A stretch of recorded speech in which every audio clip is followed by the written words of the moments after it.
I love you, cat. But yeah, yo, what up? My neck is absolutely cooked. My neck is big butt cat.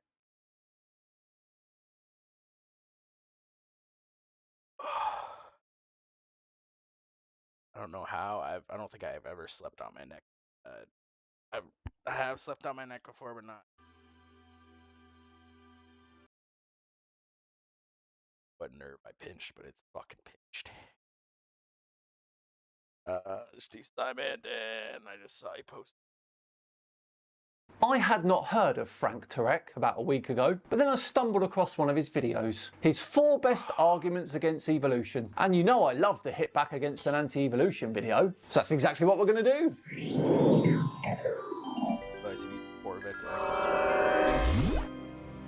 Hello all and welcome along to another episode of Tinfoil Tuesday with me, Simon Dan. Thanks very much for joining me. Right, back to Frank Turek then, and his issues with another book, The Origin of Species. He apparently has 4 of the best arguments against evolution, and I'm wondering how many of these I would have heard of before. Probably a few. Let's get stuck into this one, shall we? I think macroevolution is false on the merits, not because the Bible. Leave the Bible out of it for a minute. When you look at the evidence for macroevolution, I don't only think the evidence is weak for macroevolution, there's very strong evidence against it. Is there though? Because many people say that and then fall short. Let's see, shall we? You said you believe in an old Earth, and that the Bible doesn't really prescribe a certain age of the Earth. So I would just want to know how you kind of knit together the idea of like old Earth, the Genesis account, perhaps even evolution. Is there a historical Adam, whatnot? Of course I believe in a historical Adam, and I think God created Adam out of the dust, just like it says. Makes a lot more sense than natural laws did it, right? Actually, Frank, no. Claiming a fully formed human was sculpted from dust does not make more sense than natural processes. Because natural laws don't just do it by magic. Evolution explains how small changes over time produces complex life. Frank wants to keep the Earth old because that evidence is undeniable, but still reject evolution. So he invents this halfway house where he can accept geology but deny biology. So yes, God created Adam out of the dust. When that happened, I don't know. What was the other part of the question? How does like creation and evolution play into the Genesis account? Well, first of all, I think macroevolution is false on the merits, not because the Bible. Leave the Bible out of it for a minute. When you look at the evidence for macroevolution, I don't only think the evidence is weak for macroevolution, there's very strong evidence against it.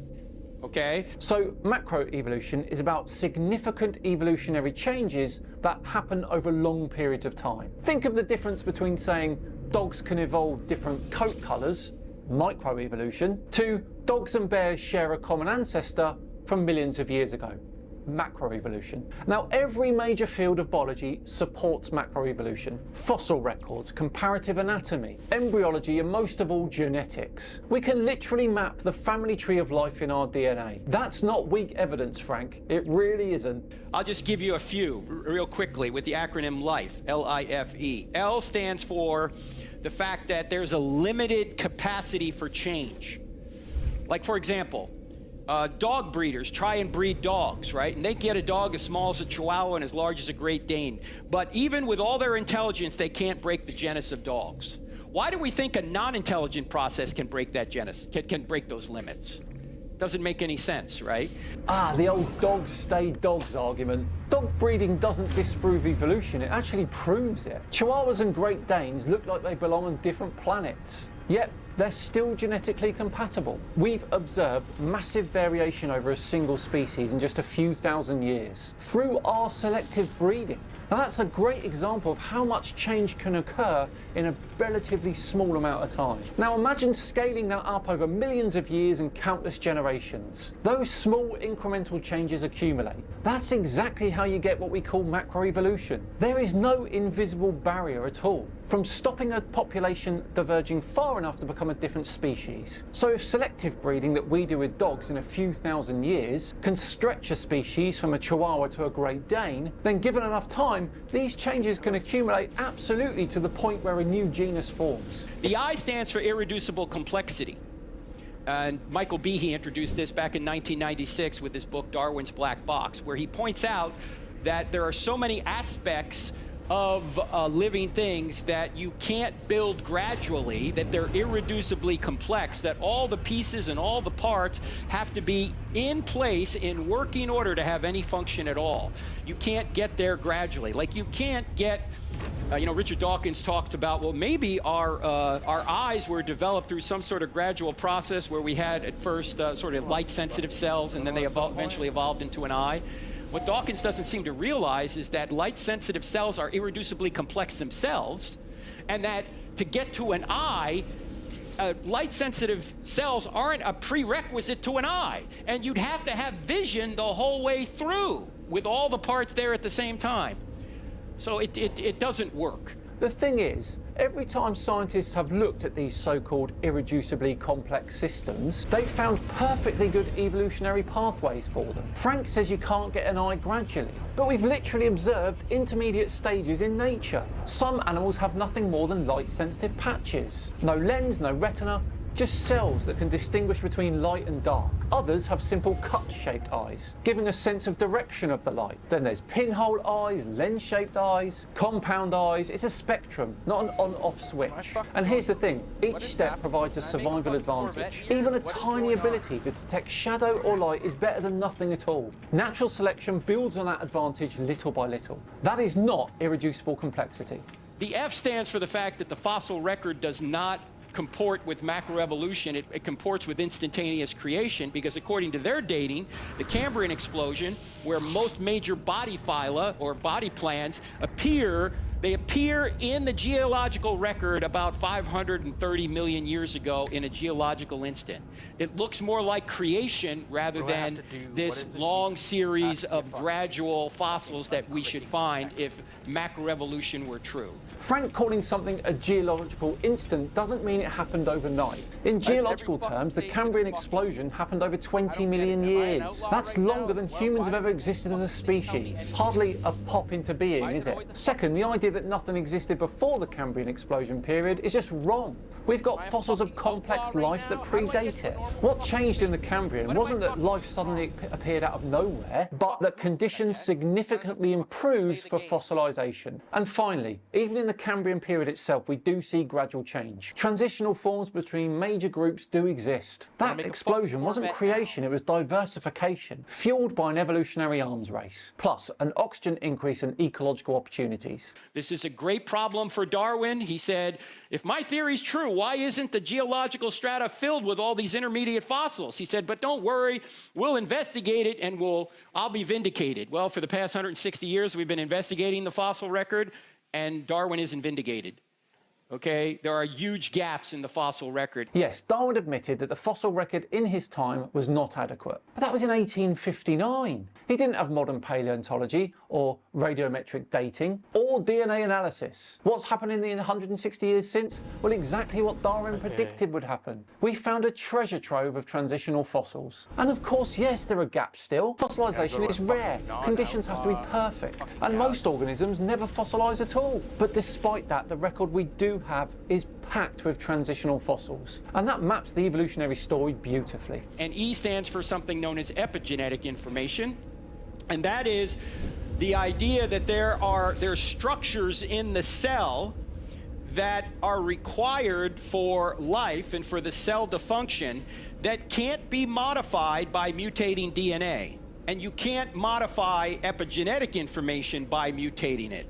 In other words, maybe an analogy would be if you have a software program in your computer, say an architecture program, to build a house, you can come up with a plan to build the house, but is the architecture program going to give you the nails, the wood, the lumber, the concrete to build the house? No, the architecture program is like DNA, it's the software. The hardware of a living thing is called epigenetic information, and in order to get a new body plan, you need to modify epigenetic information. The problem is, if you try and modify epigenetic information early on in the embryonic process, the living thing dies. It's lethal. Epigenetics simply refers to chemical modifications that affect how genes are expressed, like turning an on and off switch. Now, DNA influences those switches and can be passed down across generations. Now, that means epigenetics actually adds another layer to how organisms adapt and evolve. It doesn't replace DNA, it works alongside it. And secondly, your analogy is flawed. DNA isn't just software that needs magical hardware to appear. The hardware, proteins, cellular structure and regulatory systems, all arise from interactions within DNA and its expression.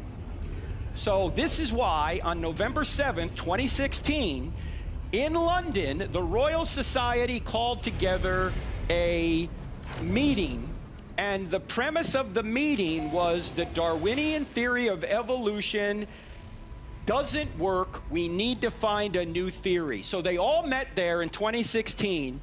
They pointed out several problems with neo-Darwinian theory, and they didn't come up with a new theory because there isn't one.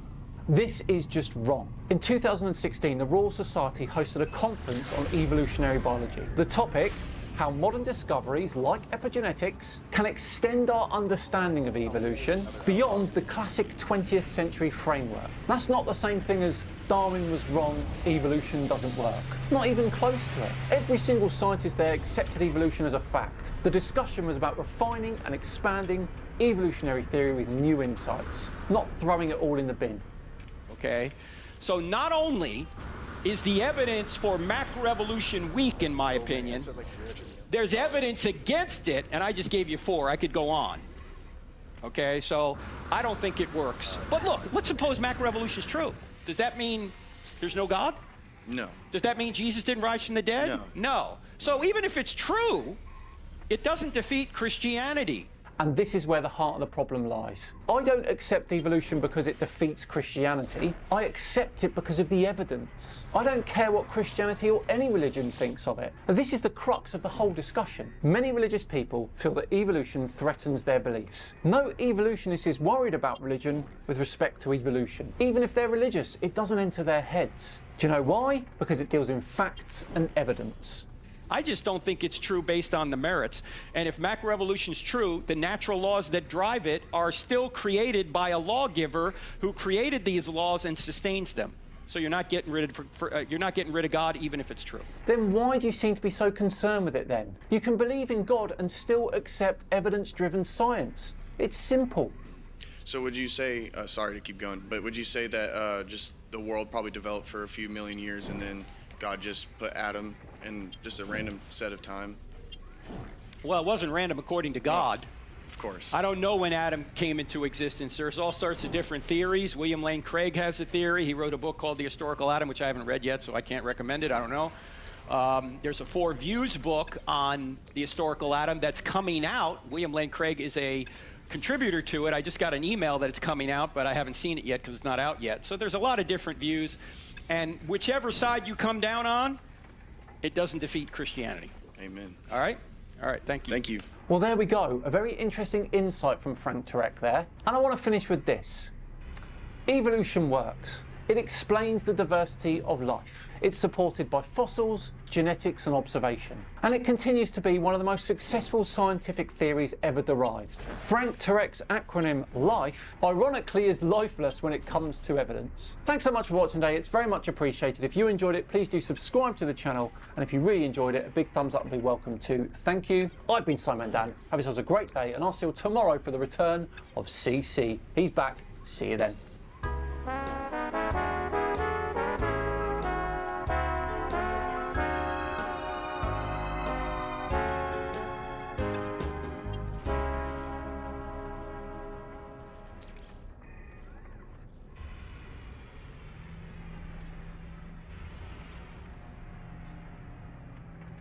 NASA just discovered life on Mars? What's up with that?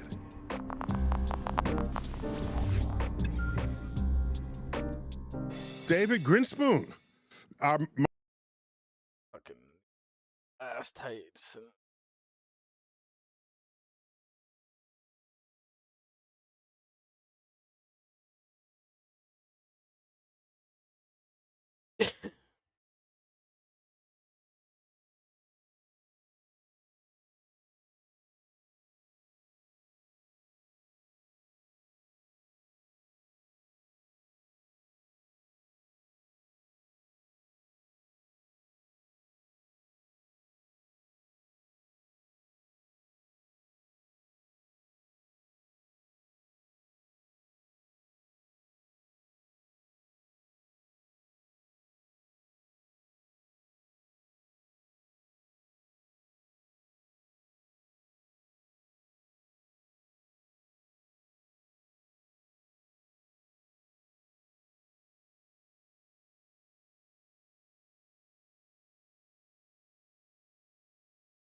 Since the National Guard have been here, you haven't been murdered at all, have you? What was your favorite class that taught you racism in college? You're a perv.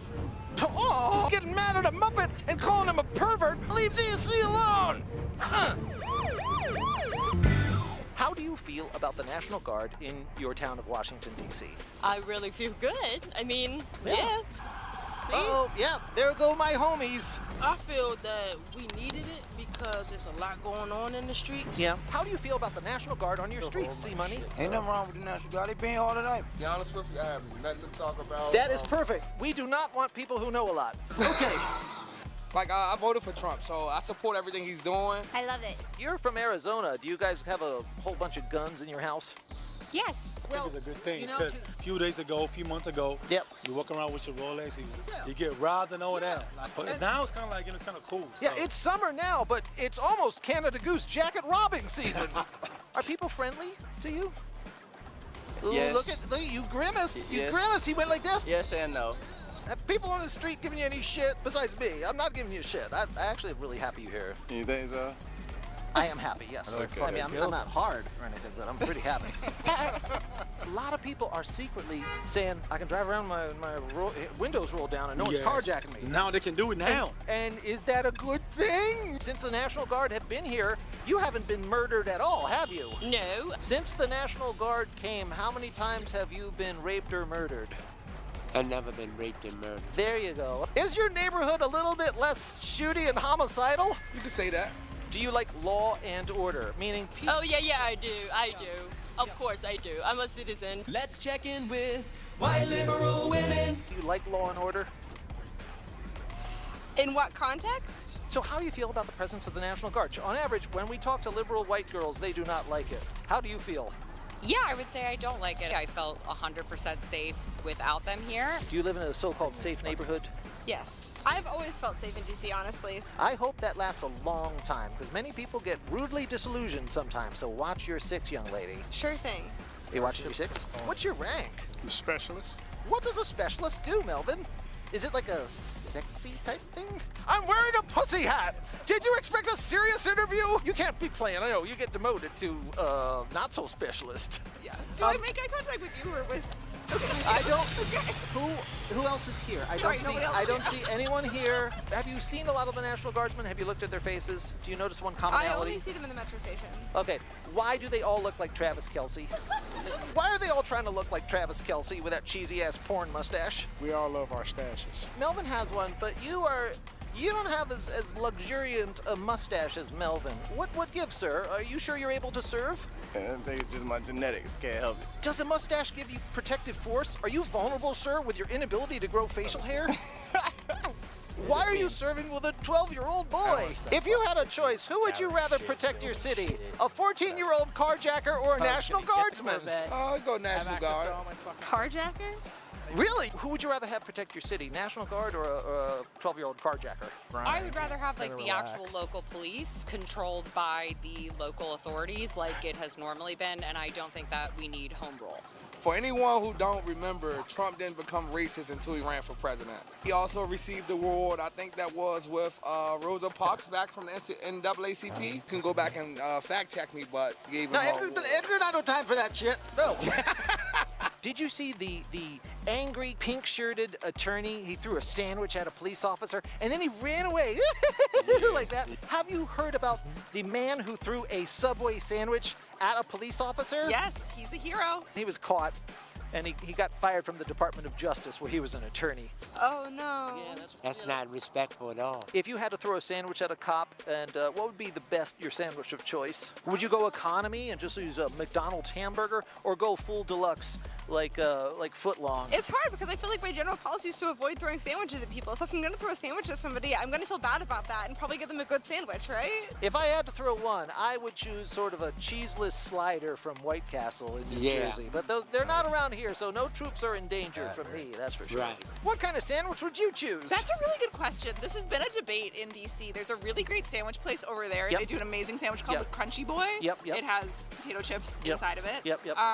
But like, are the National Guard worth me wasting a A crunchy A boy. crunchy boy? You're really stuck in this throwing sandwiches thing. Do you throw sandwiches at cops often? I'm hungry. I just stir up shit in the street. Do you need to go to bed? You seem tired. Yeah, I need to go to bed. It's past my bedtime. Which is worse? Throwing a sandwich at a cop or throwing a green dildo at the WNBA? Nobody watched WNBA anymore until I know, now. but are the dildos helping? No, they not. No, the first one did. It was magical. Should we punish the sandwich thrower by making him watch a WNBA game? What's the worst thing to throw? A sandwich at a police officer or a green dildo at the WNBA? They're both attacking men. I would love to answer, but me being in uniform, I can't answer that question. I totally respect that, sir.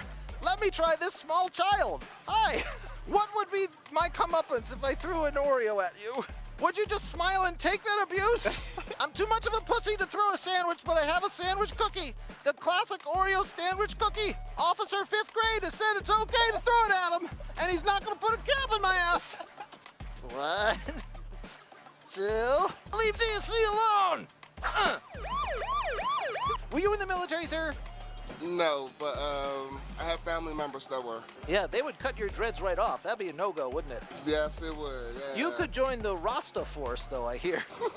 I'm glad you're enjoying the fun taste of a thrown Oreo, sir, but you really shouldn't eat off the sidewalk. Real quick, the National Guard won't be needed if you vote for Edgar. Get your shirts and posters now at my merch store, the link for which is in the description of this video. Now back to the show. Honestly, I feel bad for all the people that have to just sit here and like spend their entire life standing around a metro station. Could they be performing a deterrent function, though? Because we had a 12-day streak with no homicides in DC, which is not unheard of, but kind of good regardless. People are scared to go outside. I'm not sure it has to do anything with effective policing. They're scared to go out and kill, too, aren't they? It's worth it, you know, because it does put a little piece to the streets and everything. Hey, Elmo. You was that Elmo? Elmo's a rapist!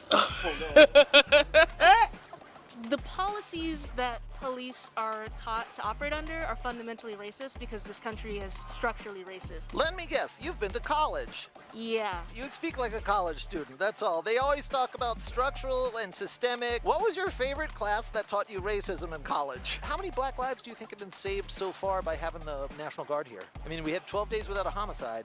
A lot. Yeah. A Can lot. I get a Black Lives Matter yay? Black Lives Matter. Yay. Yay. 12 days without a homicide. There were other stretches of that recently. Correct, but what a nice coincidence. Like, do you think, should that be sustained? Isn't it Black Lives Matter, you know, yay? And, you know, fewer black people getting shot, et cetera, is a good thing. Yeah, okay. I'm gonna duck out a second. You know who's most upset, though?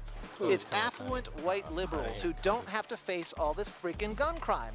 They're so enraged. Mental illness is crazy out here. You never know what they're on. Maybe too much alcohol. Yeah, alcohol, medication, downers, Yes. uppers, coffee, MSNBC, all the drugs. Are white girls in DC having some sort of pharmaceutical trauma?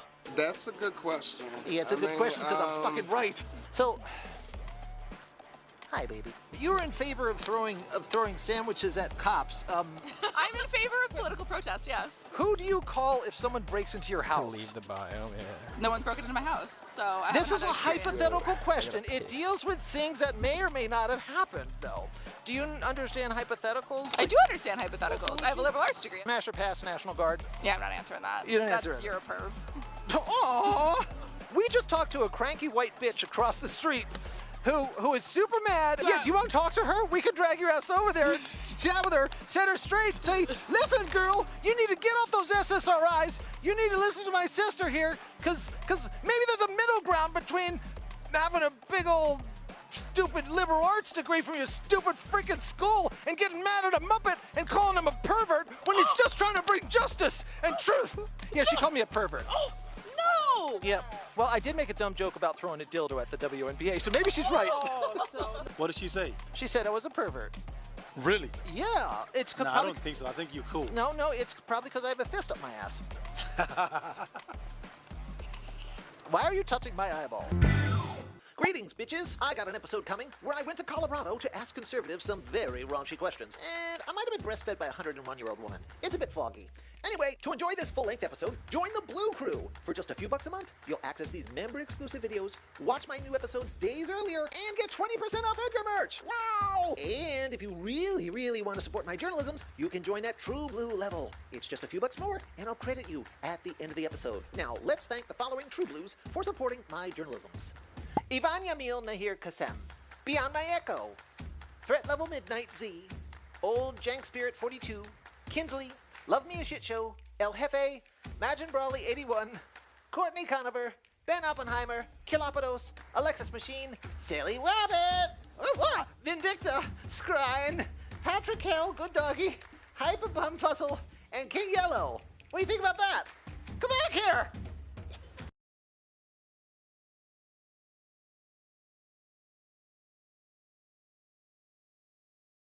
And it's time for Lefties Losing It, and I regret to inform you that the weapon grade crazy is extra toxic this week because two deranged individuals have come together to spew insane lies. It's Lefty Losing It Hall of Famer Rosie O'Donnell and former CNN Chief White House correspondent Jim Acosta.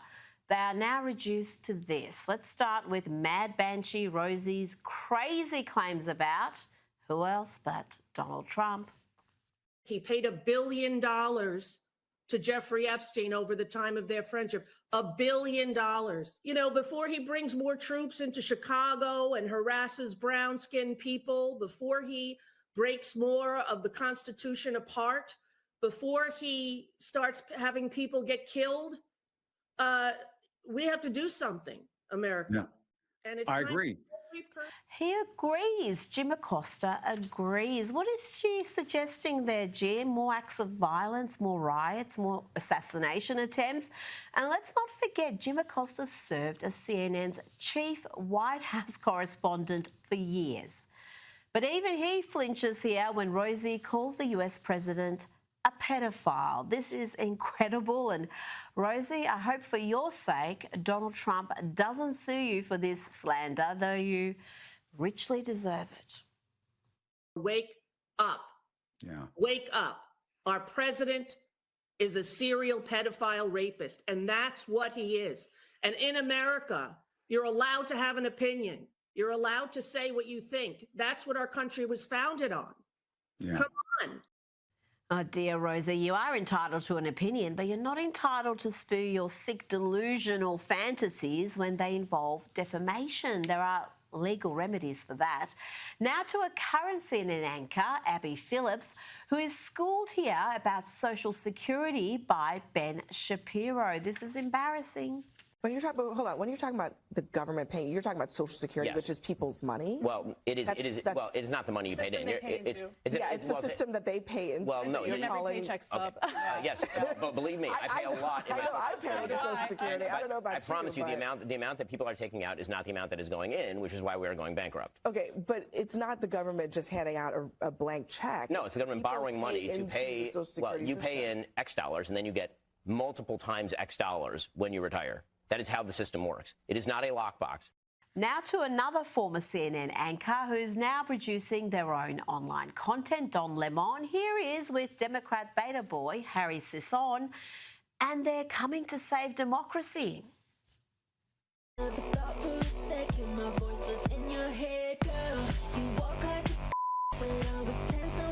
While we're on Don Lemon, did he put his foot in it with Democrat Sarah McBride, who is a man who identifies as a woman? This is my car. I'm heading back to Delaware. It is, dude. Do you have a Hemi in here? What is it? This is a beautiful Chevy Equinox, American made. You got a whole closet back there. Dude, uh-oh, that's a misgender if I ever heard one. Straight to re-education camp for you, Don. And sticking with Don, he is out there trying to save democracy, he calls it, trying to whip up fear about Trump's law and order crackdown. But here a Maryland woman explains what happened to her family because of the lawlessness that's happening in big cities. My husband was murdered 2 years ago, and nothing was ever done. Murdered where? At home? Right out in front of her house. Sorry. It was a carjacking gone wrong, and they shot him in his head. Killed him instantly, so. But again, our lovely mayor didn't do nothing. Did they ever find the perpetrator? Nope. So you want to see it? Yes, I want justice. You want justice, and you would like to see the troops here in the National Guard? Yes. Thank you very much. Poor Don is not having much luck on the street. Here he is in New York City. How you doing, sir? Good. Can we talk to you? Where are you from? You live in New York? Who are you? Don Lemon. You're a moron, dude. Thank you. So are you. Yeah, oh, that's very nice of you yeah, to say. nice to see you. Except you've never heard anything I've had to say, and I've heard a whole bunch of what you've I'm glad had to you say. watched me. No, I don't. Why? But you just get clipped everywhere. I know, but why don't you? You said you don't watch me, but yet you know who I am, and I get clipped. Before I realized that CNN and MSNBC were full of shit, every once in a while I'd see What do you watch? talking. I watch all sorts of stuff. Yeah, but why do you say CNN and MSNBC are full of shit? Because they lie. But about what? Be Everything. specific. What's everything? Everything. Now, Donald Trump was back in New York for the US Open in New York City, the bluest of cities in a blue state, and yet he got a better reception than Joe Biden and Kamala Harris get at sporting events. Through the night that our flag was still there. Oh, stay. And here is the president arriving at the men's final and being greeted with loud cheers. You may be shocked by that if you read the media headlines about all the booing and chaos.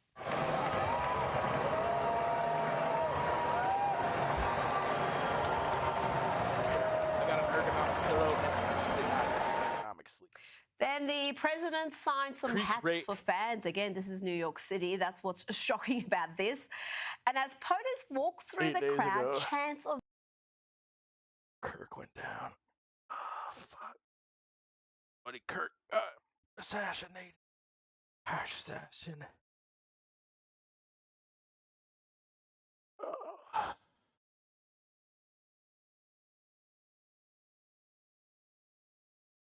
What's this lady talking about? You literally called me to offer a shift. Said I didn't message fast enough because I didn't message you within 3 hours. Now you're asking me if I left the key. Spare key. I still have the spare key. Of course I don't have the fucking spare keys. Crazy? Why the fuck? Fuck, it makes sense. Stats Canada is gonna release its inflation figure for August. Oh yeah, eh?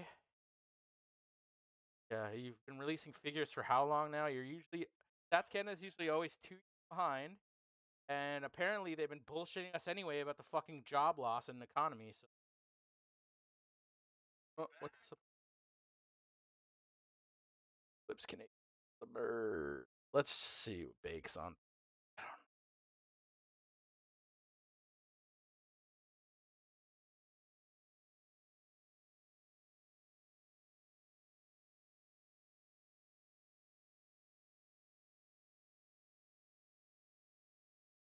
Thank you, Liz. Just getting in. I don't care, bro. No Man's Sky.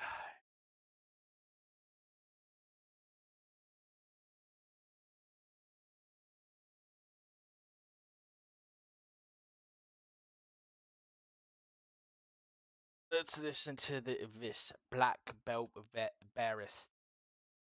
Black belt barrister. Barrister.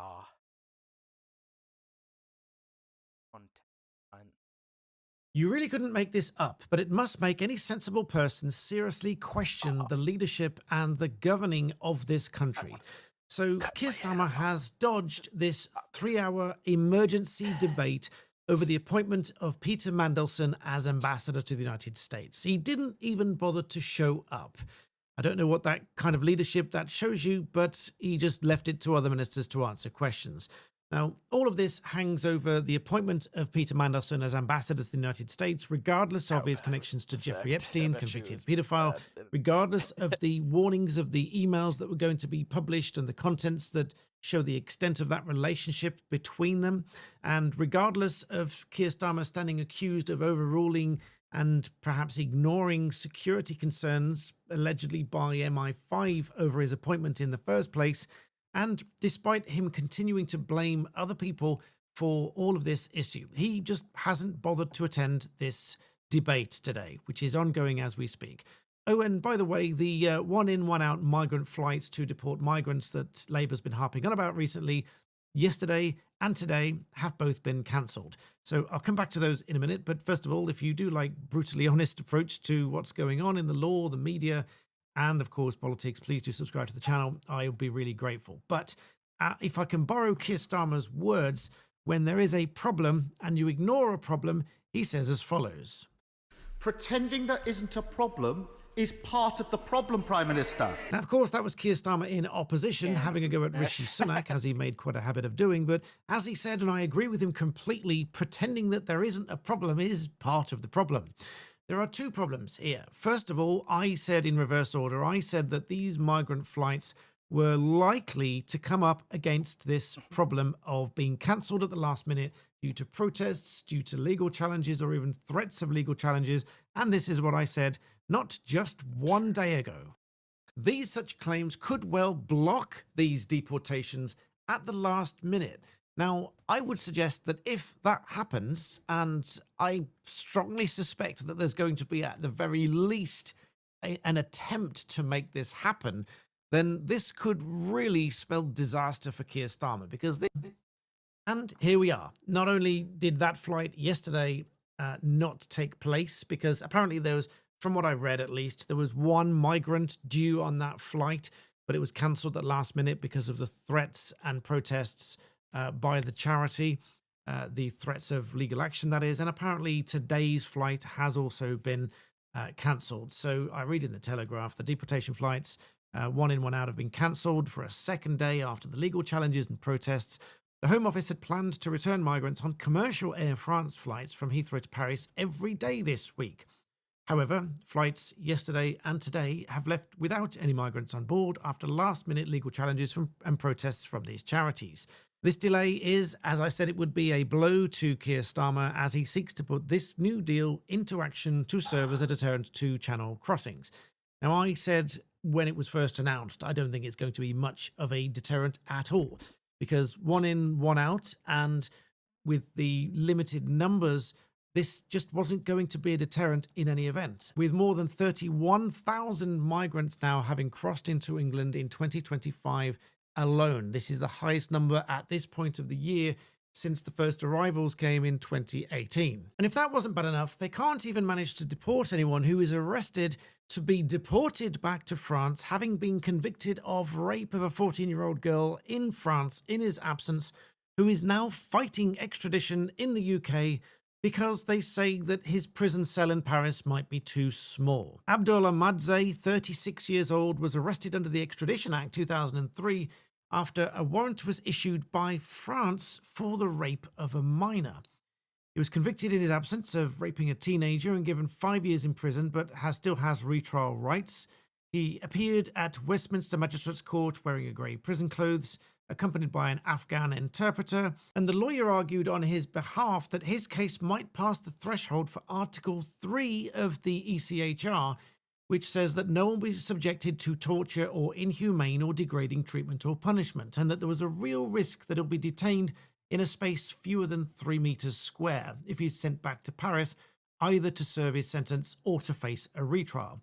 So this is not even someone that's come here and committed a crime here. This is someone who has come here to flee a crime elsewhere and has been convicted in France, which is obviously a European country, not an unsafe country. This isn't even about sending him back to an unsafe place. This is sending him back to France because they've asked for him back to imprison him or allow him to face a retrial, as is his right under French law. But this is someone who's committed a crime in France, being convicted in his absence, and France wants him back so they can imprison him or allow him his right to retrial. But he is now fighting the return to France, which is obviously a safe country. It's not as if he's threatened with being sent back to a war zone. This is being sent back to France to face the punishment for his crime. And doubtless it is now being challenged by way of legal aid, because legal aid, although it's means and merits tested, Legal aid is available to fight extradition claims in the UK. And so I suspect, although I can't confirm, that this case will be paid for by the taxpayer to fight his extradition to France, even though France want him back. So we can't even manage to get people back who France want to have back so that they can face their punishment there. Let alone the ones that we've now set up on this one-in, one-out deal, which have obviously literally not yet got off the ground. And then we get seriously misleading posts like this one from Sadiq Khan, which really irritate me because he seems to suggest that everybody that doesn't agree about the events at the weekend, Unite the Kingdom, etc., that they are far right and that anybody supporting the flag here is far right. And this language really irritates me because I think that is divisive, ironically, and dangerous language because I think it's wrong. Now, I've done a lot of videos as the far right on my Off the Record channel. I'll link that below. Please do go and watch it. But I think it's wrong, and there's countless. Go to some of my bookmarked posts here. You can see this post here from Aja. She said, "As a born and raised brown Londoner, this is how I found Saturday's march. The only division I feel in London is from Khan." And this is the photo that she posts here. She's having a great time. There's lots of people from all sorts of backgrounds, the British flag and everything that it stands for. And she's not the only one. There's a few more posts down here. David Atherton posts here about a Muslim lady wearing the Union flag hijab attending this rally at the weekend, lip-syncing to Rule Britannia, and the first video sings along with England supporters at the tube station.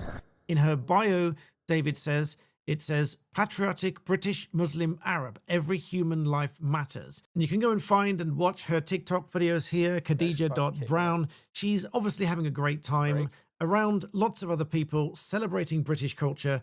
And so when Sadiq Khan posts things like this and other commentators, I think Diane Abbott as well has had her say, when they are saying that anybody supporting that rally is far right, I think that language ironically is divisive and it is wrong. And potentially actionable because it could well be found to be defamatory, particularly if it has some serious effect on reputation or if it's a business, if it causes loss to the business.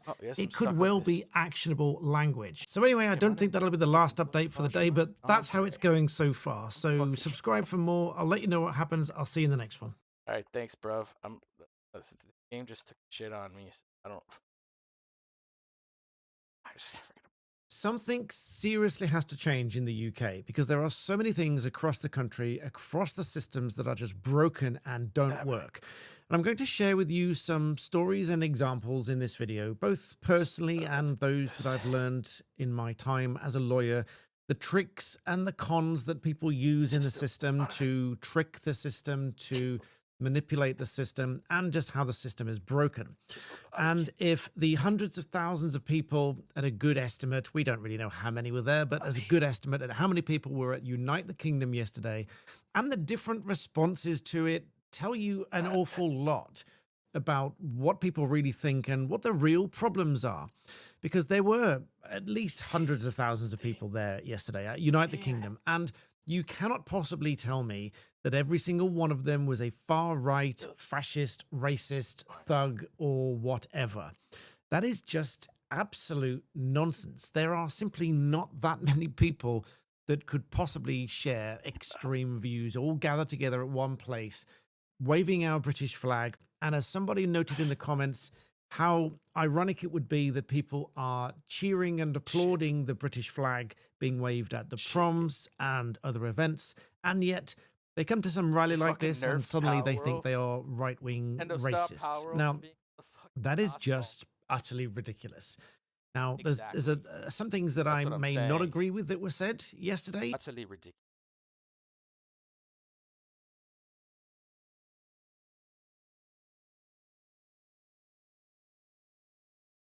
Nobody gives a shit. Gaming is dead. It's all shit. It's all rehashed shit. Why is autoplay on? Usually I do like a good autoplay.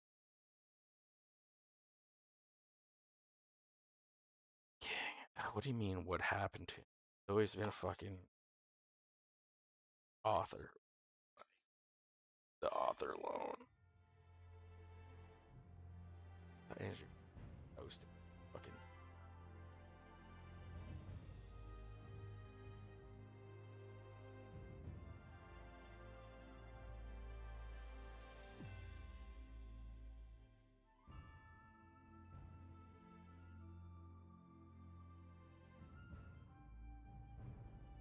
That's interesting. I fucking.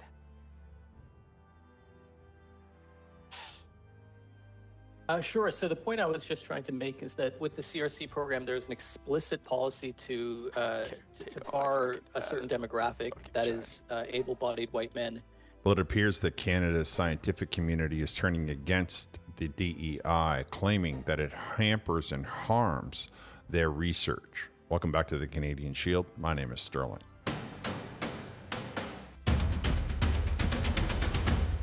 On Parliament Hill today, there was a meeting of the Standing Committee on Science and Research, and they are discovering from the scientific community to themselves that most of the scientific community feels that it should be merit-based and not based on DEI at all.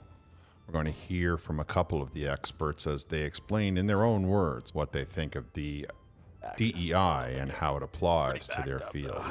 Ms. Lubjak, you had talked about, the use of quantitative criteria and how that may be harmful. I mean, we've heard previous testimony, for example, from colleges who say they're precluded from some of these research funding, for example. And we've also heard the issue with regards to DEI and its use in criteria and how that may impact science as well. And Mr. Pinker, I'd like to thank you for your comments. You had talked about DEI works against the interests of science. And I was looking back at some of the previous testimony. And when we go back to November of 2024, we had Dr. Jeremy Kerr, a professor of the Department of Biology at the University of Ottawa. When he was asked by one of the committee members how important are diversity and inclusion in research when providing accurate data, he replied, I want to be really clear here. As I said, our objective is not to implement an affirmative action program. Our objective is to achieve excellence on behalf of Canadians. That's not to say diversity of views or diverse backgrounds is not important. And I just wonder if you could pick up on that when you talked about some of your comments, and again, that notion of how DEI works against the interests of science. Personally, I believe that it's time Canadians started to take a good long look at DEI, not only because of the recent demise of Charlie Kirk, but because we have a country that is slipping ever so slowly down in its standards. And should we not be asking ourselves what is more important to us, the way things appear or the way things are? Now, most people with scientific training, as the witnesses are and as the individual that MP Baldiniti referred to, they are going to have a very impartial point of view when it comes to these kinds of things. And because it's impartial, I find that that's something that we can sort of lean on. When the witness that MP Baldiniti referred to stated that there could be a diversity of opinions, I was struck by the idea that that's the one thing the far left never wants to diversify. They may want to diversify all of the other parts, but when you give them a dissenting opinion on even the smallest thing, they have complete breakdowns. So I find it to be quite significant that the scientist would be talking about a diversity of opinions, the one thing that the far left absolutely has no room for. Yes, it very much echoes my remarks that diversity of viewpoints is essential because of cognitive limitations by which people overvalue their own viewpoint. It's only by getting opposing viewpoints that collectively we can hope to be more rational, better able to seek the truth than any of us is individually. But diversity of skin color, diversity of chromosomes, is no guarantee of better science because people of a given ethnicity or of a given sex don't all think alike. And if we had fair criteria to pick the best scientists and the best science, then ideally that would be the ultimate way of reducing discrimination because it would zero in on quality, ignoring irrelevant criteria such as skin color or sex. I believe that this individual, this witness, epitomizes exactly the point that I'm trying to make. He is saying that it doesn't matter where you come from or who you go home to, who you might be in love with. It matters only the way that you think, that your thought processes and your techniques surrounding that are what should be the principle that guides on whether or not you are qualified to hold the job or to get the grant or to get the various accolades from the communities at large. Now, I can speak from firsthand experience that when you are in a room or in a bubble with individuals that are researchers or scientists, there is always some form of argument going on. Now, there is a scale to the arguments. There's some yelling and screaming and that kind of stomping out of the room and that type of situation. I mean, as I've always told you, these are some fairly developed egos. They begin that way, right? When they are told that this is the kind of thing that they need to be looking at, and they shoulder that responsibility. And of course, there are the smaller disagreements that actually lead to progress. Now, I could give you 1,000 examples going all the way back to Aristotle, but what I want to give you is a modern example of how this kind of situation based on a meritocracy has improved the world around us. Forensic science. In my lifetime, forensic science has gone from we might be able to get a fingerprint to do not walk in here ever, and make sure that if you are going out, we put you on a blanket so that we can catch any stray hairs that might have come out. I mean, there are improvements that rooted themselves in arguments. There were people that were trying to just say, no, it's not that big of it's not that impressive of a science. And then there was other individuals who were like, don't, contaminate my crime scene, because they would bring in other foreign objects and there was no way to determine whether or not they were part and parcel. And that was later proven to be true, that they got to keep the contamination to a near zero.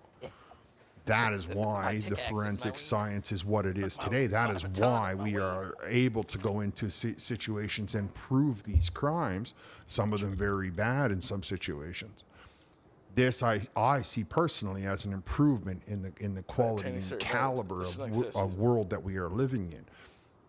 That is based completely on difference of opinions, debate, argument, and then, of course, the one thing that all scientists and researchers love the most, proof in concept. So they would run around and they would prove it, and they would stage entire duplicate crime scenes and see which one got. I mean, I speak this from the first person, but you could look back into the 80s and see when this was actually heated debate.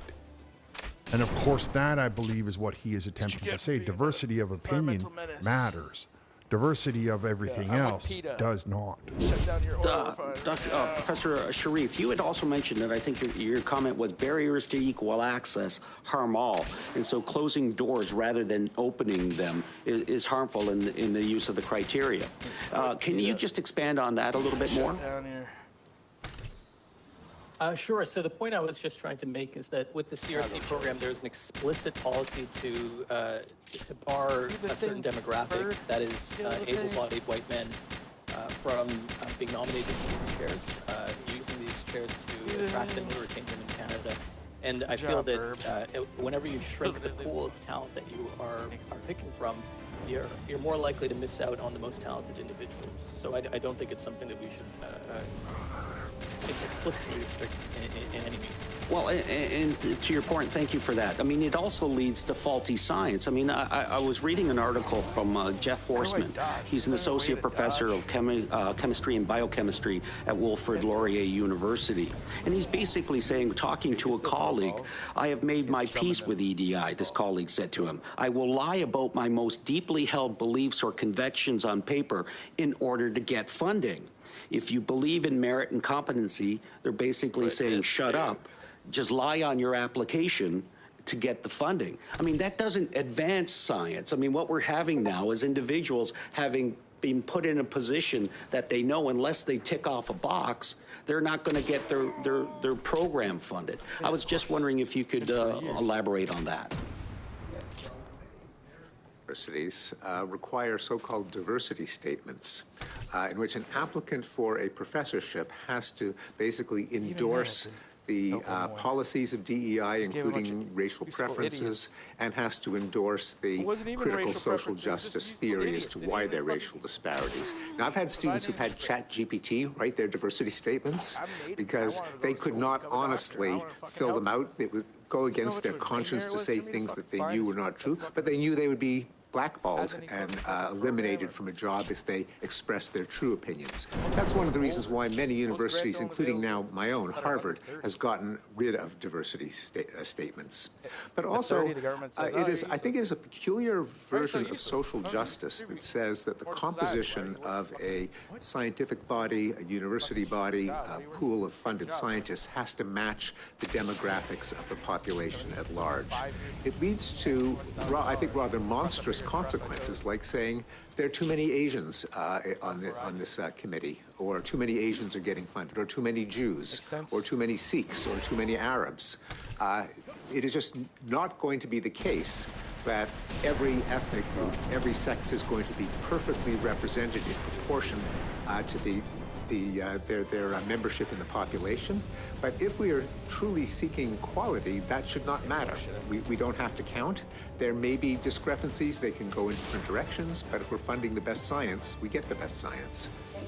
Now, I think that as a culture, it's time that we started to look at the real merits of DEI itself, and how what he's describing is essentially a discriminatory process where you look at the various aspects of an individual and you decide whether or not they can be qualified. Not the paper that they have in front of you, not their qualifications, not their schooling, not any of their experience, simply the way that they look, which of course is the very nature of discrimination. This is where you to take DEI and apply it in any other form, where you be able to take it and say, well, we can't, put any, let's just use an example of we can't put any women in the room.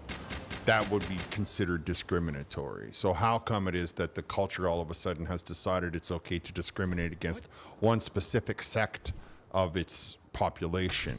I feel that that kind of logic is really flawed, and it could be leading to some of the problems that Canadians have at large. Now, I am not saying to you that it's necessarily something that can go across the board, but certainly when it's based on scientific research, when it's based on research and development, these are the kinds of things where you want the best person in the room.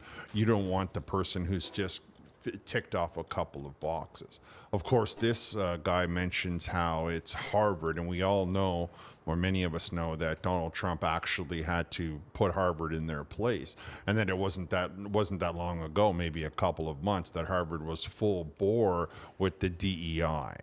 I don't know what this individual's job is at Harvard. I can appreciate, however, that there are individuals that are lying in the halls of intellectualism, in some of the most highest ranked, or traditionally, classically highest ranked halls and schools of intellectual thought on earth, that are being forced to not only censor themselves, but to limit their opinion.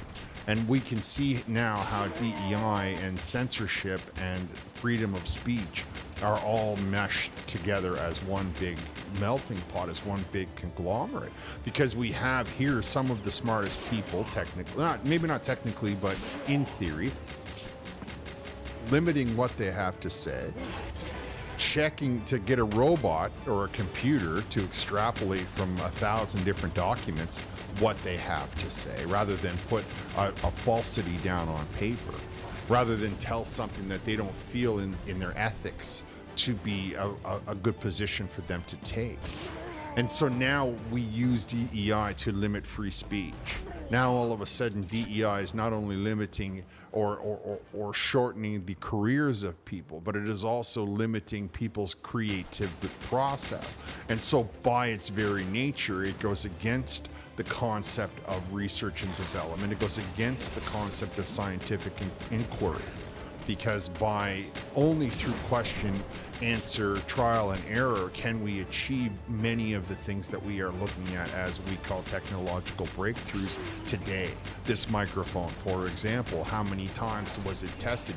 We all started with the string, and now we see that it's gotten into other things. And there's a million examples around you.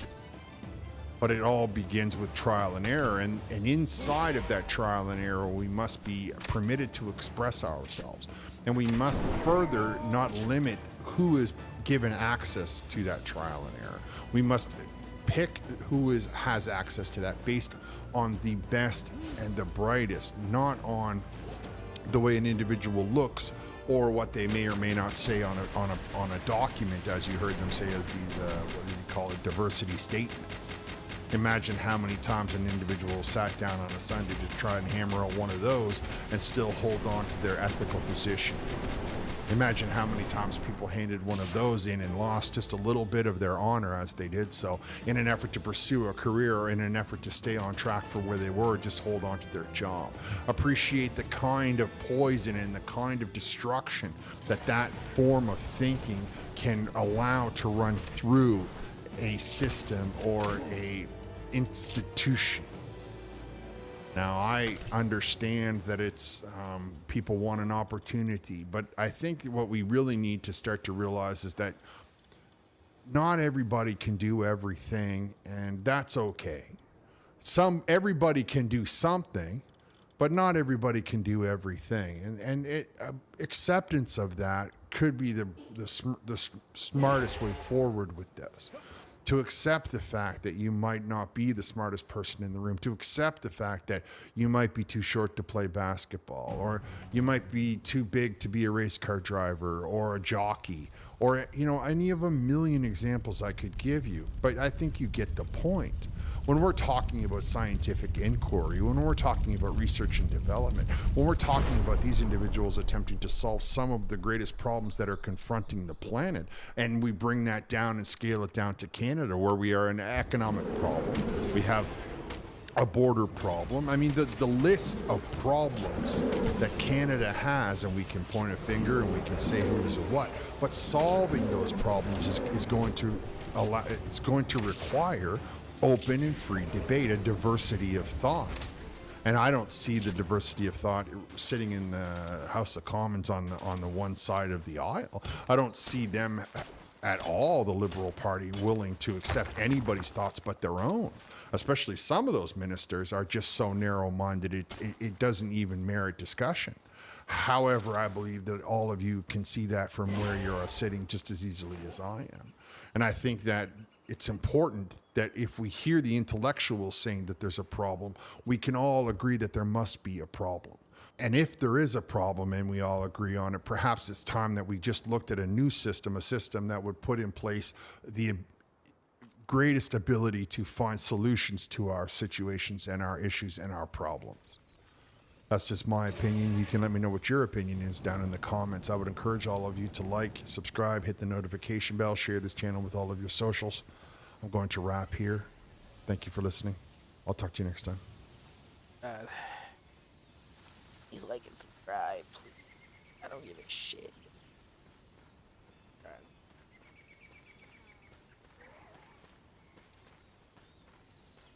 My apology to Cantankula. Safe space when you're caught trying to bury video exposing racist policy. What else? I can't even. Obliterated. I am shattered. I'm shattered. You're not. Obliterated. Unbelievable. Unconceivable. Absolutely. Absolutely shattered. Try something else. Fragile rock. Oh man, guy.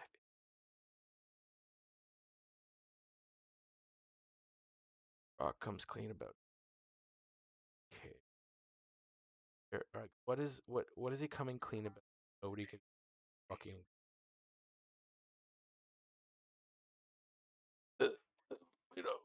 Most obvious conclusion. I can't even say.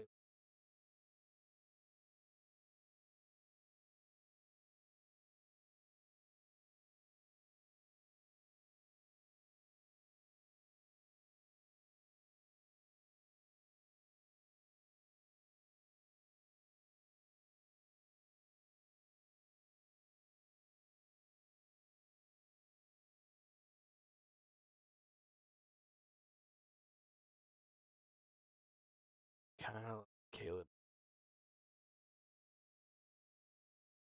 I like to shtick where he's auditing. Now it's like.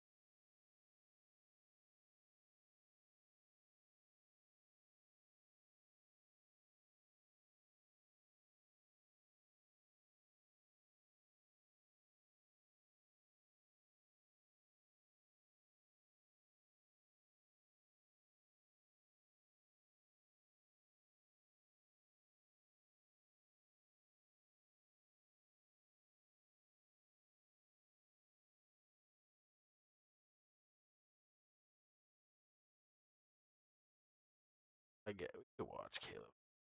I guess it's not enough people. Shit.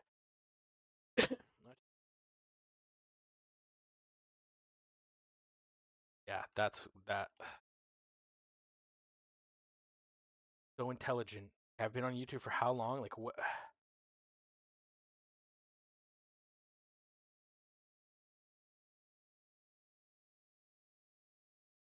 What's your criticism, lady?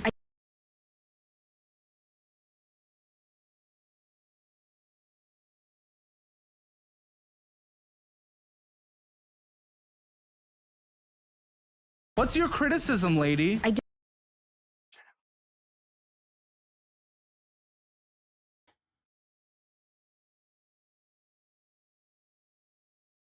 Caleb Hammer live. Oh, okay, so live. It's my fault for not knowing that's his live channel.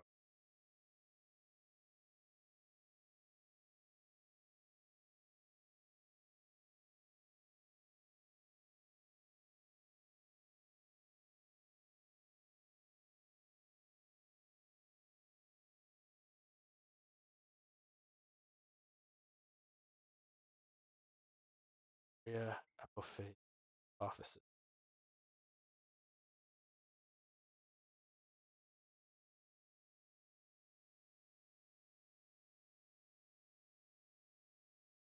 Final nail and then put him in the star.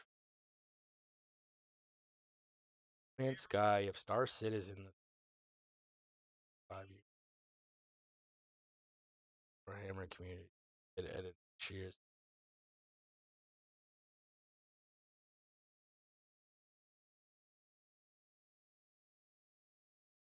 Or spend more time painting figurines, playing fucking little games. No sympathy for someone who was killed. Wow.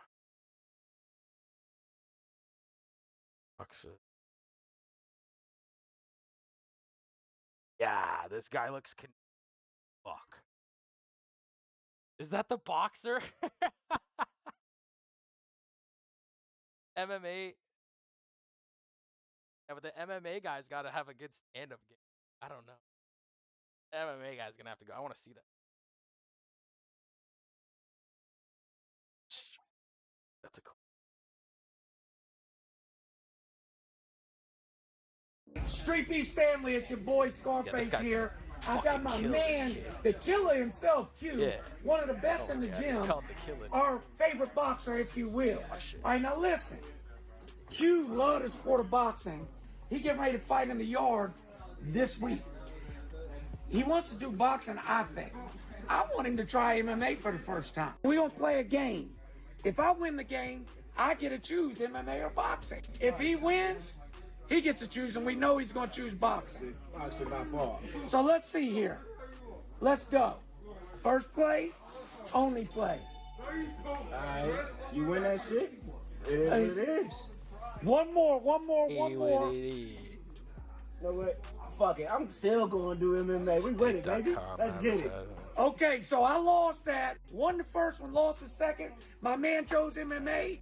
We're gonna go get it. Street Beast family, I appreciate you tuning in. Cheers. I'm 25. Yeah, I'm 25. I'm about to do my thing. I'm 5'10", weight 160. See, I'm lit. Shit. I am lit. I'm fucking lit. Randalicious 6 foot. A game. If I win the game, I get to choose MMA. He got shanked or some shit. Oh, yeah. 60. See, I'm lit. Shit. I am lit. I'm fucking lit. Randalicious 6 foot 190. 21. Round 1, you ready? 190. Lit. Randalicious. A 30-pound weight difference? What the fuck? And he's the MMA fighter? Okay. And he's younger. Bro, why would you do this to the... He's got to stand up. He doesn't know how to throw a kick, so if the MMA fighter goes down on him, lit. Randalicious 6 foot 190. 21. Round 1, you ready? You ready? That's what he does. Round 1, fight. Kind of ruined it for ourselves. Watch for the shot. Oh, yep.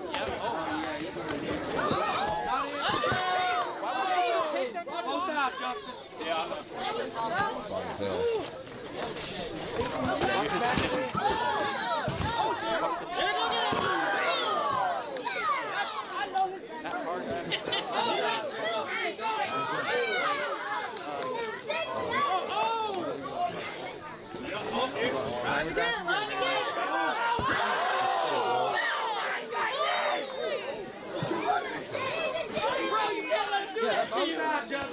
I just bet the house on you.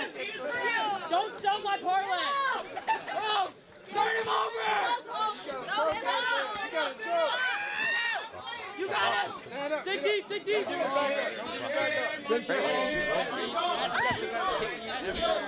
it out. Get the wrist control. Slip out. You got it.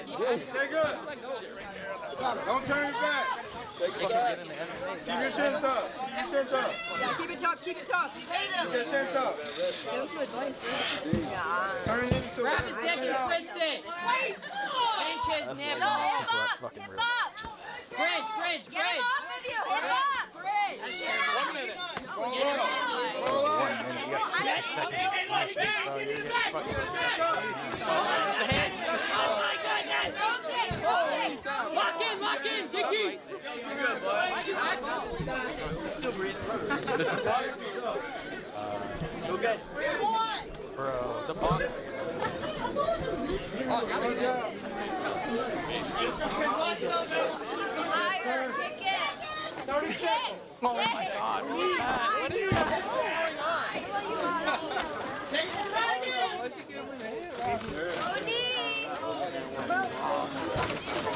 Hey, try to sink your head a little bit. Sink it a little bit. Take it down, don't pressure out. 9, 8, 7, 6, 5, 4, 3, 2, 1. Good work, fella. You wasted a bunch of energy on slams, but that's okay. Now boxing's about to protect you. Go out there and jab him. Just move around. He's tired too. You rung his bell slamming his ass, but now you're using energy. I want you to go out and box. He kind of cooked you in the first round, so you really need to up the pace. You're coming in too lax. Throw some heavy punches because he doesn't have any head movement. You ready? Yeah, you're taking round advice 2 from fight. an autistic guy. Let's go, heavy hands. His hands are down. He's not disengage from that. Just push him off. Hands. Put it on. Just fucking finish him off with the box. Let's go. Back. Disengage from it.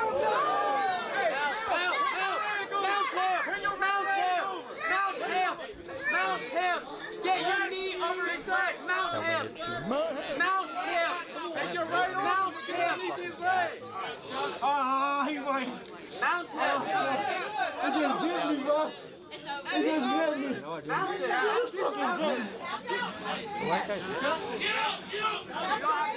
Hey, stop Stop for blood. Stop for blood. Stand up. You just fucking bit me, dude. No, I didn't. Hey, we need somebody to wipe that. We're good. Just get somebody to wipe that. Hey, he's got to be cleaned up. Who's the corner? Who came here with you? I came solo. Oh, you got a shirt? Shirt, towel. Where is it? Yo, you need to use mine? I don't mind. There you go. You can use mine. Fight. There's nothing I can do.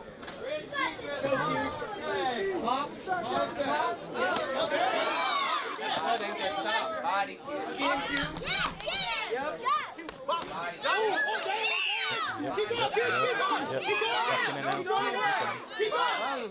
Time. Fight.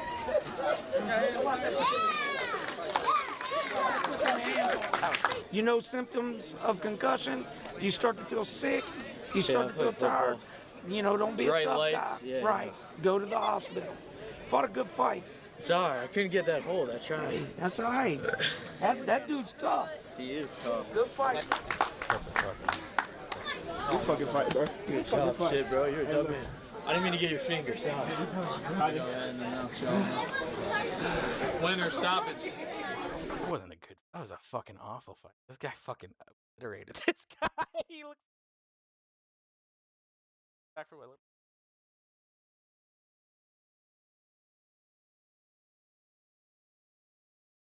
Okay.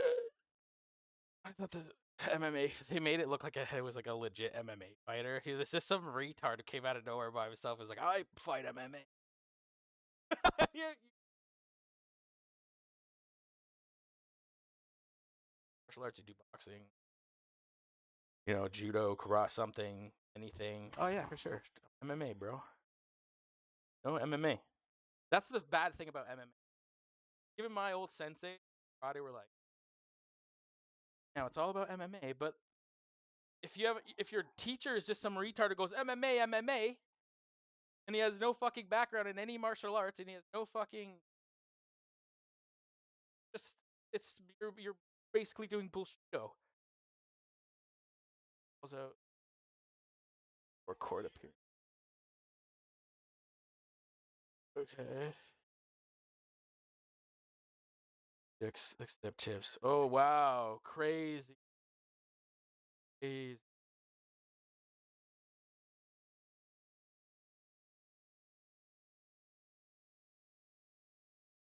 I gonna send.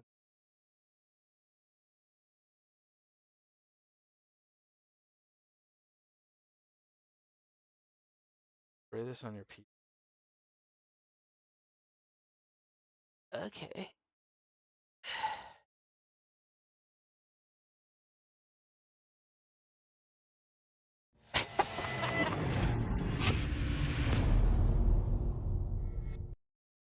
Inch nerve. How about that fucking hack? That one. It actually feels like it's. Hi. I think you're going to find this pretty interesting and potentially pretty useful.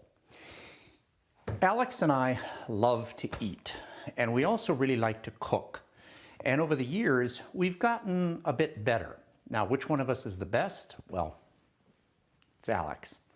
But nevertheless, we've both really come to appreciate the significance, the importance of spices in cooking. Now, this is not a revolutionary finding. People have known about this for thousands of years. It's led to explorations, the creation of fortunes, the toppling of empires. Spices are really important. And when we think about it, probably the major distinction between the world's cuisines, Chinese, Indian, Italian, Spanish, maybe not so much British, but nevertheless, the greatest distinction is not the cooking methods, but really the choice and the types of spices that are used. And the interesting thing about spices is that they work on smell, on our nose. You see, the human olfactory system has a very broad bandwidth and very high resolution. We can detect thousands of different odors, maybe tens of thousands of different odors, while the tongue can only detect sweet, sour, salty, and they say umami, but that's really just a sort of persistence or a viscosity. And if you doubt me, go out to a restaurant Order your favorite dish and try eating it with your nose clipped. It's going to be very disappointing. You may not even be able to detect what you're eating. Now, if you're really into cooking, there are several different categories of spices. The root spices like garlic, the seed spices like cumin, coriander, peppercorns, fennel, and then the green leafy spices or herbs like oregano, dill, rosemary, cilantro. And we're going to be focusing on these primarily today because if you like to cook, sort of the gold standard is to get the freshest possible herbs. You go out to your garden, you go to the local farmer's market to get the freshest herbs because they have the brightest flavor, the most potency right out of the garden. Now, if that's not possible, you can still get fresh herbs if you go to the grocery store. But typically these things are going to be shipped in from another state. They're going to be in the store for a few days. They're going to lose a little something. If you really need convenience and you don't have the access to something like the store-bought herbs, you can get dried herbs like oregano, thyme. And these are very convenient because they have a long shelf life and they're very predictable in their potency. But an interesting thing is, even these things have a shelf life. They lose a little bit of flavor in the drying process, but they typically will last about 2 years on the shelf. Now, this doesn't mean that they're wonderful at 1 year and terrible at 3 years, but it means that they slowly degrade over time through oxidation and evaporation. And this is a time frame that's kind of consistent with how long you may have these things. Go on your spice rack or your shelf and check out the bottles of spices you have. It's very likely you've got some dried spices that are well over 2 years old. What we're going to show you today is a really interesting, simple technique to extract the flavors of these different herbs at their peak of freshness. And in the process, we're going to bump up the potency and the vibrancy of these spices many-fold. And at the same time, we're also going to show you a method for preserving them for a very long period of time. And what's neat about this is it's so simple that you probably have everything you need to do this already at home. So if you like this demonstration and you think, I think I'll try it, you could do it this afternoon. And what you're going to need is a blender and a solvent. Now, the solvent we're going to be using is ethanol, ethyl alcohol, or booze. And you can go online to a lab supplier like Lab Alley. They don't promote us, it's a good company. And you can obtain ultra-high purity, spectroscopic purity ethyl alcohol. We use this in our lasers. But the point is, you don't have to get this fancy. You can simply go to your local liquor store and pick up Everclear. This is a mixture of 75% food-grade ethanol in water. That's it. No coloring, no flavors. It's basically just a solvent mixture. And to do the process, you're going to fill the blender with, say, 20 grams of, in this case, cilantro, but it works the same with any of these other spices. Place this in the blender, and then you're going to add a 10-to-1 ratio of the Everclear, so 200 grams with 20 grams of the spice. It's a very loose recommendation. You can go higher, but you'll probably just be wasting the alcohol. You can go down to maybe a 5-to-1 ratio, but the extraction becomes a little less effective. So a very loose guideline, but it does work. I'm going to put this in here, and then we're going to grind this up for 10 full minutes at medium speed. But before it gets loud in here, one little caveat. You can get a cheap blender. You probably got a couple of these just sitting around home. It'll work perfectly fine. But there is one non-negotiable, and that is the container has to be glass. The reason being is that many of these spices, thyme and rosemary are really good examples, are literally twigs. And so when you start whipping these vegetables around inside of this container, if it's plastic, they will abrade the inner surface of the container. And so when you're done, it's going to be all frosted near the bottom. that's also going to make it a lot harder to clean this out and get rid of all that flavor when you clean it up. But most importantly, that scraping action along the inside of the container is going to drag away plastic particles that are going to end up being in your solution. So, non-negotiable. This must be glass. All right, let's get going.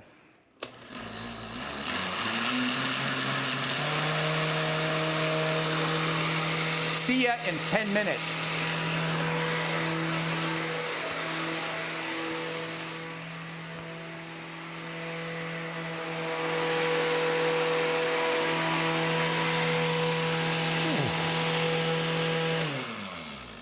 Okay, man, that's a relief. It is loud. Now, the 10 minutes that I'm telling you is also sort of just a loose guideline.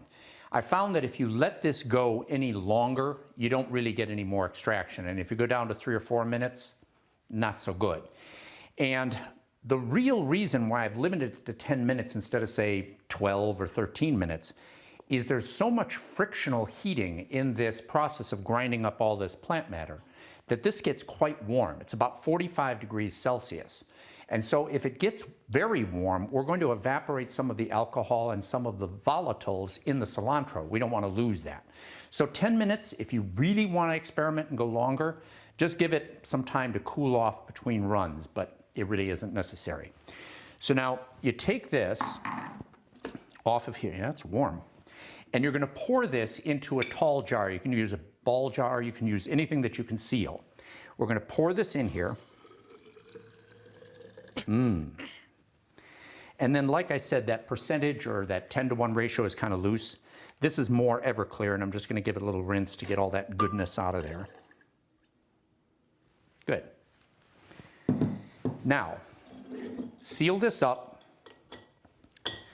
and put this on a shelf for 1 day, 24 hours.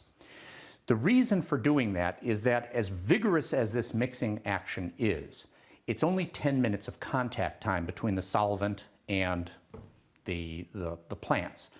And so by leaving this on a shelf for 24 hours, we're giving 150 times more contact period to give this the greatest chance of extraction. I tried it for a couple, 3 days. It didn't really change anything. And I did try it for just, fresh out of here after about an hour. You do gain a little bit. So again, 1 day is a reasonable estimate. Now, you're actually pretty close to done. Now, one of the things that will happen after the 24 hours, I've got one that I prepared, is that the plant matter will settle. And as it does so, you're going to get all these grass clippings at the bottom, and you're going to end up with this black-looking supernatant on top. This is actually very desirable. The interesting thing about this is that even though this looks black, it isn't. It's actually extremely dark green from all of the dissolved chlorophyll that has been released from the cilantro. And if you take this UV blue flashlight and you expose the liquid to it, you can see this bright cherry red glow, this fluorescence from the chlorophyll. It's kind of pretty. The reason this happens is because the chlorophyll molecules are excited by the energetic UV light to an excited state. They stay there for a brief time and then they settle back down to the rest state. In the process, they give off energy, some of that in the form of red light. It's a pretty big band gap from UV to red, but it's pretty, and it's actually kind of useful, as you'll see in just a little bit. Now, we could, at this point, just put this in the refrigerator and we can use it however we want. We can take a little eyedropper and add it to our food. We can go ahead and use some other techniques I'm going to show you in a second. But one problem is that every time you move this around, you're going to stir up these particles at the bottom. Not really cool, because they can end up plugging some of the devices that you use to apply it, and it just doesn't look as nice. So there's a couple things you can do to separate this out. One of them is you can go ahead, man, that smells good, and just take a bulb syringe like this and place the bulb syringe into the liquid, but as far away from the settled debris as possible so you don't entrain anything in the process. And just draw it up and put it in a container. And you get this beautiful green liquid. I haven't tried this before, but let me just see what it looks like. It's kind of hard to see it, but you can see the bright red, cherry red light from the UV. Now, if we continue to do this, and I was very careful, I'll end up getting about a 40% recovery rate, which is not bad because this stuff isn't that expensive. But there's another way that you can get a little higher return, and that is to simply take a coffee filter in a strainer and a bowl. And if we take the liquid here that we just prepared, we can, we'll even mix this up, but let's assume it was sitting on the shelf for a day. And we're going to pour it in here. Man, that smells good. And you can see that it's beginning to drip down into the container. Let me move it forward like this so you can see this. This will take about 20 to 30 minutes to fully filter through here, and then you'll end up with this beautiful clear green liquid that you can then store. Now, before I tell you how we can go up another notch in this extraction process, some of you chemists out there may be thinking, I wonder if in fact he's actually getting all the flavors out. And it was a question I had because you see there are two basic classes of molecules, polar and non-polar. Polar molecules are ones where the electron cloud around the molecule is not evenly distributed. It tends toward one side or the other. So they have a positive-negative polarity, like tiny little bar magnets. When you place this in a polar solvent, like water or ethanol, the magnets sort of line up and it will suspend the molecules in the solution. It will dissolve. But if you have a non-polar molecule, one that has a rather even distribution or perfectly even distribution, when you place that in a polar solvent, the magnetic sort of a force, actually electronic force, will oppose each other. They will repel. And so you can't dissolve polar molecules or non-polar molecules in a polar solvent. So to test this, what I did is I repeated the operation I just showed you, but instead of using the Everclear, I used olive oil. And it's kind of interesting. This has been sitting on the shelf for almost 4 days now. And you can see how the liquid is beginning to separate, but it's separating a lot more slowly. In this mixture right here, this happens over the first hour or so. This is 3 or 4 days. And the reason for that is that the olive oil is very viscous. It's very syrupy. So those particles are having a much tougher time settling down to the bottom, which they eventually will do. Now, if you want to speed that up, instead of using the olive oil, you could go ahead and use, say, an MCT type of oil. This is a coconut-based oil that actually has a lower viscosity than water. So you would speed this up. But you don't need to bother, because the real test is tasting. If you taste this supernatant and you look at this with the UV light, you see how it doesn't glow the cherry red? It's all down here with the remaining particles. The chlorophyll has not been dissolved. It's a polar molecule. And when you taste this, it tastes like the olive oil. You could probably tell it didn't come directly from the bottle, but the difference is so faint you can't distinguish parsley from oregano. And this kind of makes sense when you think about it, because if you cook and you leave a lot of debris behind before you clean up, and there are some of these leaves on the counter, when you clean them away, they don't leave oil stains. There are no real non-polar molecules that we have to extract. The Everclear does a fantastic job. Now, while this continues to drain here, what I would advise you to do is put a little plastic wrap on top of it just to keep the bugs out and also decrease the evaporation rate. But if we want to carry this to the next step, we would use this guy. This is a centrifuge, and I've demonstrated this device in probably a dozen different videos. So I use it for chemistry. I also use it for cooking, and I probably use it more for cooking than I do in the laboratory. It's a very convenient device. And let me show you how it works. We're going to take the liquid that I had prepared here and that I painstakingly let settle for a day. And we're going to mix it up so that it's back into a fairly homogeneous fluid. And then I'm going to fill up a couple of these tubes, try to get them even.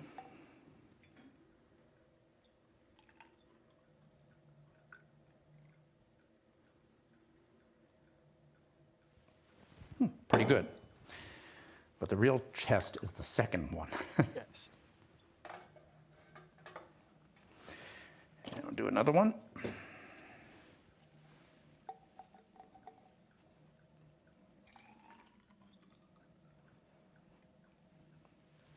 That one I overdid, and it does matter because of balance. And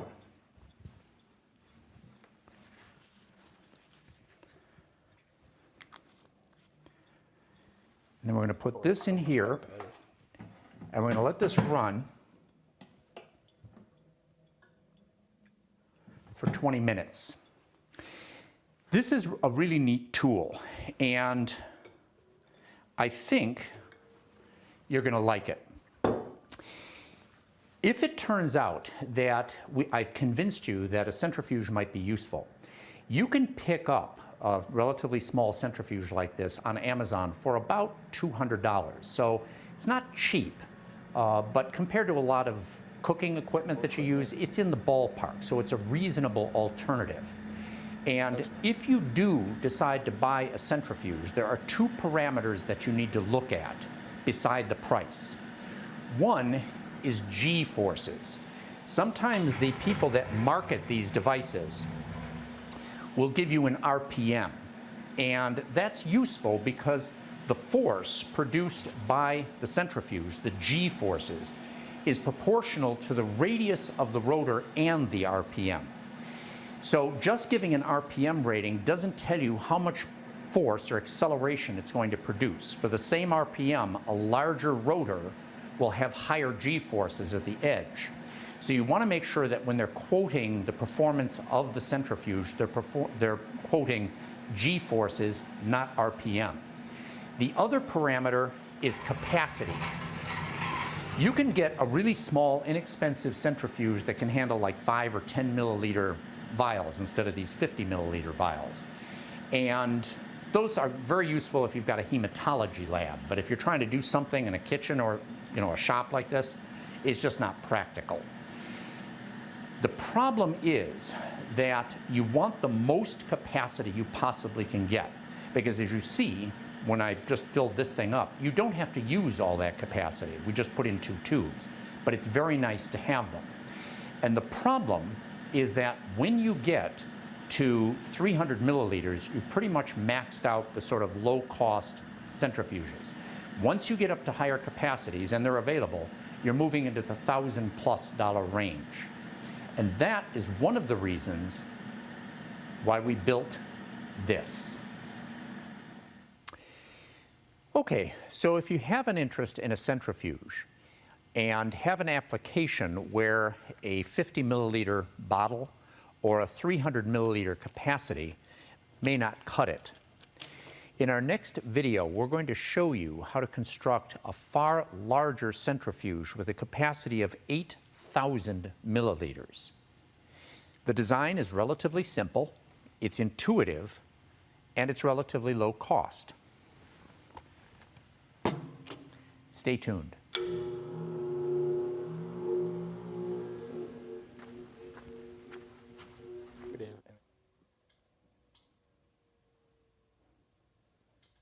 Could be dead.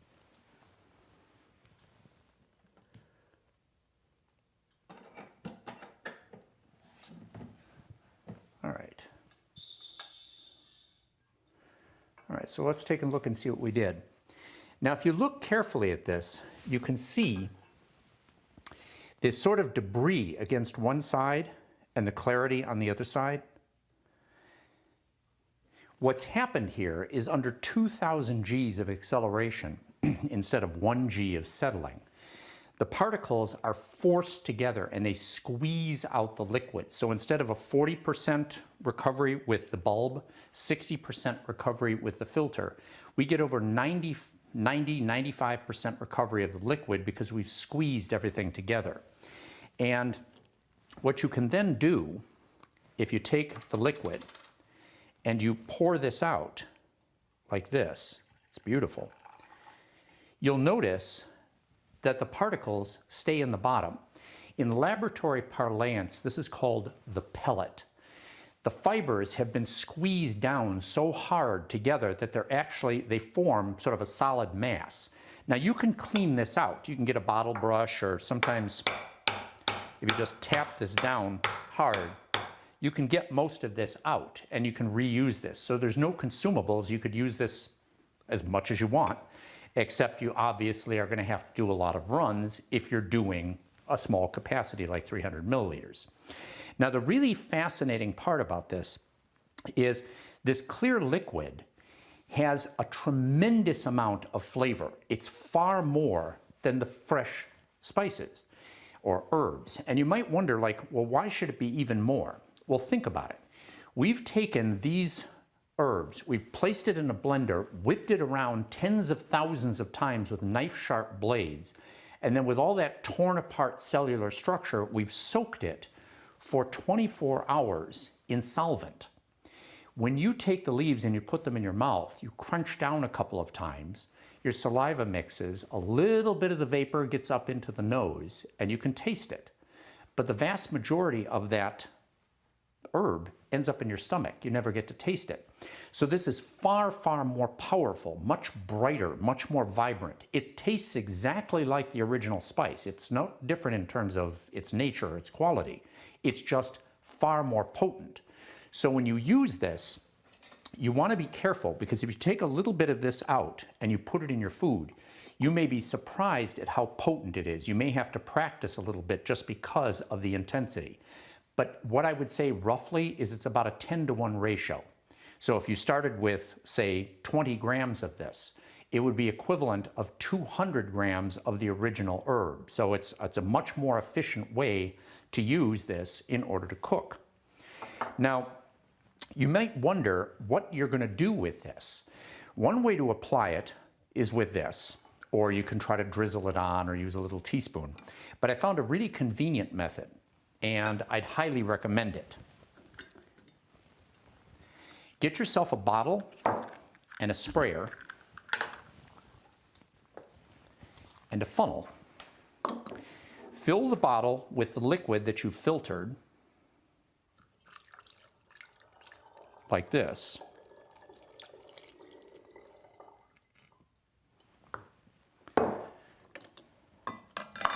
Then attach the sprayer in here, and then you can apply it to your food in a nicely distributed way, as opposed to individual little leaves or the granules that have to be cooked out, or the flavor has to be extracted from them in the cooking process. And then just spray this on whatever, wow. Just spray this on whatever you want to flavor. So we're going to show you that in just a bit. In addition, when you're done, you can take a cap, nice airtight cap, put this in a refrigerator, and I can attest that after 3 weeks, this does not change or degrade in any way in terms of flavor.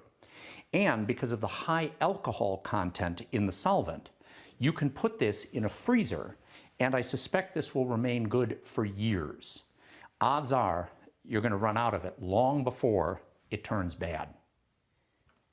Okay, so we cooked up a few different food items where this would really be very useful. Pizza, obviously. Some potatoes and some pasta. And when you apply this, you can always add, but you can't take it out. And don't be afraid of the alcohol, because the warm food is going to evaporate it within seconds. You don't worry about alcohol when you're making rice pudding. So just take the spritzer and give it a little, that's probably enough. I'm going to just do it on half the pizza so we can make a comparison, and on the pasta. That's all you have to do. And within 3 or 4 seconds, the entire room fills with this aroma of cilantro. It's absolutely fantastic.